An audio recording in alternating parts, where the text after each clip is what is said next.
Well, welcome back to Film is Art and Culture class. I got a question for you. As we think about genre this week, genre films, is it really something as simple as a hat and an accent? I mean, do all I have to do is change my hat, governor, and what we're going to do is talk about a genre film, a different type of genre. Whereas that was a western, perhaps I might be a detective film and I'm going to discover something, right? Well, I don't know. We got to get the crops in, or else they're gonna die. Maybe there was a western film and a detective film, but now we're just going to have ourselves a downright country film. Or we got to get the pitch right. And if we don't get this right, this sports genre film is going to fail. Okay, it's a little bit ridiculous, I know, to think that a hat and an accent would change things. But what I want you to think about this week, particularly as you read chapters 9 and 10, is that there are certain things. In fact, there's two terms in chapter 9 that are very important for you to remember. There are conventions, and there is iconography. These two things really help us define what a genre is. And I'm sure you've heard this term before, genre. You go to a video store, or you go on Netflix now, and you look at the different genres of films. And there are the big genres. A Western, a romantic comedy, a drama. These are the big sorts of classing or classification of films that are out there, and there are a few others. In fact, if you look in the assignment section at the links, you'll see I'll give you a link to a website that has broken it down even further for you. Your chapter 9, looks at Western, horrors, and musical films. Chapter 10, you've got documentary, animation, and even experimental. But what I want you to consider is how easy it is to define something that's a genre and why, but then also to think about some of the challenges. It is hard sometimes to say this movie is a comedy when maybe it has some dramatic elements to it. Sometimes romantic comedies, I mean, my goodness, they're full of dramatic elements. They're full of breaking up and moving away and death and, running away from your wedding, the runaway bride. So what is it that makes a movie, a particular movie, a genre film? Or how do we classify our films? So the first thing I want you to look at, and the chapter does a pretty good job of this, is looking at the conventions, plot themes, plot elements, the big themes, even some of the techniques. There are certain conventions that make a movie a movie. Now, they put horror films in here because, honestly, if you look at the horror genre, there are certain conventions in there that are just across the board. They're not stereotypical, though you might say they are, but they're conventions. Camera angles, music, dark themes. Here's a good example. If any of you have ever seen the movie Scream, now some of you might have written off like I did. I didn't want to see that movie. I'm not into horror movies. Thankfully, one night I was at a family member's house and they wanted to watch it. I watched it with them, and that movie deals with conventions. In fact, there's a character in there. Jamie Kennedy plays the character, and he's a teenager who works at a video store. And while these murders are happening in the town, the movie does deal with horrific theme.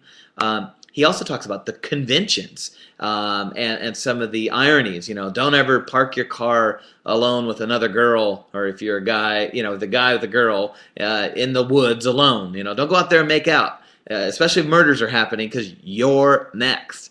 And he looks at some other conventions that are used, some plot elements that are very common to horror movies. And so the movie Scream does a great job of playing on these conventions, bringing them to our mind, but then using them to continue the horror genre. And there are techniques, like I said, music, camera angles, lighting, etc., where we would go, oh yeah, that kind of looks like a horror movie. They're different in and of themselves. Nightmare on Elm Street is very different from Friday the 13th. Halloween is completely different from those two movies, and yet there are certain conventions in those films that you would go, oh yeah, it looks like a horror movie. Westerns are another fantastic example of this. Now you think about it. You got old John Wayne out there with his cowboy hat on, his little swagger, and his pilgrim talk, and some Monument Valley, Arizona background, the setting. You've got the star, John Wayne. You've got, images, wagon wheels, horses, guns, dirt. What do you have? You've got reoccurring iconography. I've never been good at being able to say that, but these are some of the iconic, symbolic images that we find in movies. So we have conventions, like I said a moment ago. I'm going to take this off before I look any more ridiculous. We have conventions, which are the plot elements, themes, techniques that are very common to genre. And then we have iconography. These are those reoccurring, symbolic sort of images. If it's a Western, cowboy hats, Monument Valley, certain actors. If John Wayne's in a movie, you better believe it. It's going to maybe be a Western. Now, he did some war films, and he tried to branch out, but he pretty much is the Western, icon. He is the actor for Western films. And like I said, settings. I mean, John Ford, the director of many John Wayne movies, including Stagecoach, which was the first movie to really use Monument Valley as a setting in northeastern Arizona and southern Utah there. We think of Monument Valley, and we see the big, tall rock structures and the beautiful southwestern landscape, and I mean, we think Western movie. I know as a kid, going on road trips across these places, I thought, oh, this looks like a Western. It's because they are reoccurring sort of settings. Now, sometimes we mess with genre. Sometimes we play with genre so that the audience is not as expecting as what is going on. I remember when Dances with Wolves came out in the late 80s actually, and it was referred to as a revival of Western of the Western movie a genre, and I thought to myself, that's not a Western. It's I don't know what I thought it was. It's an Indian movie. It's a cavalry movie. It's a movie set in the 1800s. But the more you think about it, it does fit into the Western genre. Sometimes we confuse Western with cowboy movies, but Western usually deals with bigger themes of wide open spaces, room to make big mistakes. Big mistakes are often made. Some sort of shootout, some sort of freedom theme, or trying to find freedom or justice in that regards.